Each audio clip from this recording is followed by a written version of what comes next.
Prince of Darkness is the second film in John Carpenter's Apocalypse trilogy. Shot in 1987 on a budget of $3 million, John Carpenter wrote, directed, and scored this seminal horror classic and highly underrated gem. At the time, not finding success in the studio system, he decided to refocus, sought outside financing, and maintained full control over his next movie.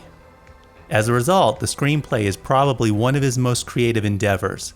It seeks to combine science, theology, and horror into a mishmash that shouldn't work but excels at everything it does. Because of the limited budget, most of the special effects are practical in nature, which gives it an additional air of authenticity. As Carpenter likes to do, he worked with actors that he had already worked with in the past, including Donald Pleasance from Escape from New York, as well as Victor Wong and Dennis Dun from Big Trouble in Little China. As with most low-budget movies, what you don't have in effects, you better have in story. And Prince of Darkness has one of the better sci-fi horror stories I've ever seen. The great thing about the story is the ambiguity. It talks about heaven and hell, Satan, Christ, but it doesn't make it clear whether or not Satan was an existing being, a mythological evil, or some sort of anti-matter, anti-universe extraterrestrial being.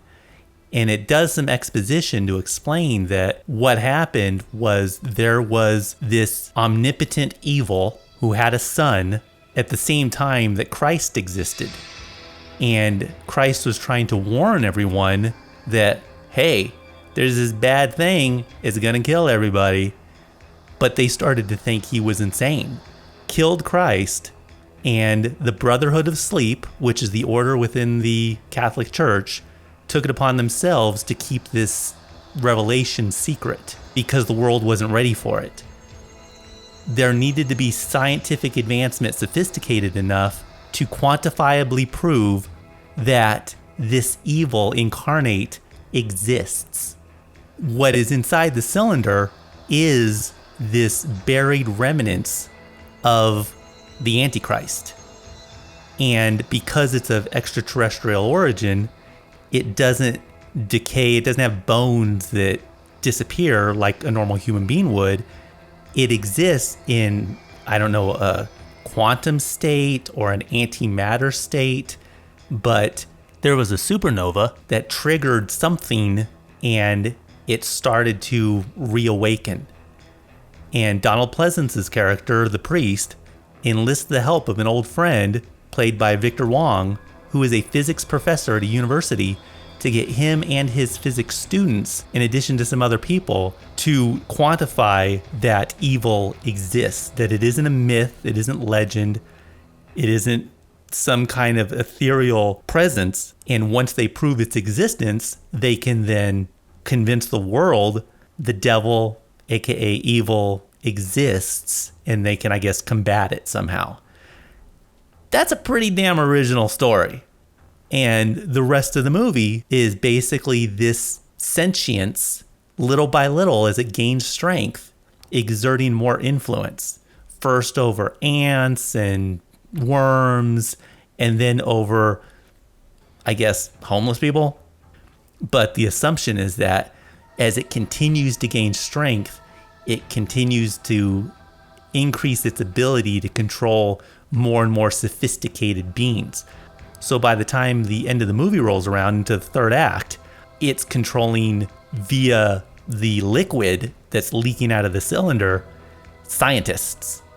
Now, that said, that's actually one of the plot holes, which I'm not too happy about, because the Brotherhood of Sleep could have essentially just buried this thing somewhere in the desert, throw it in the bottom of the ocean. That wouldn't have been able to influence Jack. No scientists, no vessels, no bringing over the father from the antimatter universe or from the anti-whatever. Regardless, the concept in itself is original, fairly well thought out, and very well executed. In terms of the production values, it actually looks pretty great. But again, that's because John Carpenter is an excellent director. He probably worked with a lot of excellent crew and production designers and and other people who helped bring his vision to reality. And then you have the epilogue, which is, I'm going to go out on a limb here. I've seen a lot of movies, and this still, for whatever reason, sticks in my head as one of the best endings to a movie I've ever seen. 20 years later, I still think about how perfect the ending was. And not just the ending with the climactic finale, but also the final 15 and 20 seconds with Jameson Parker. It has 3 separate beats that happen all at once.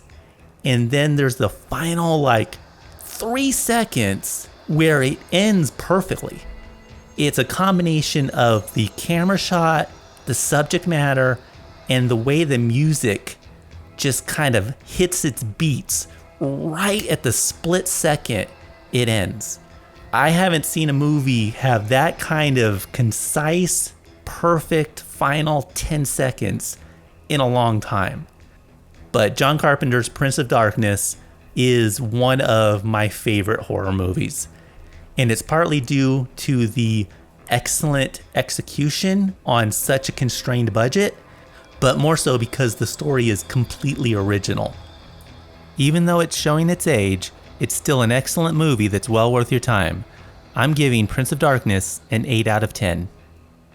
I hope you enjoyed this review, and hopefully you'll check out Prince of Darkness, one of the better sci-fi horror movies of the last 30 years. Thanks for watching.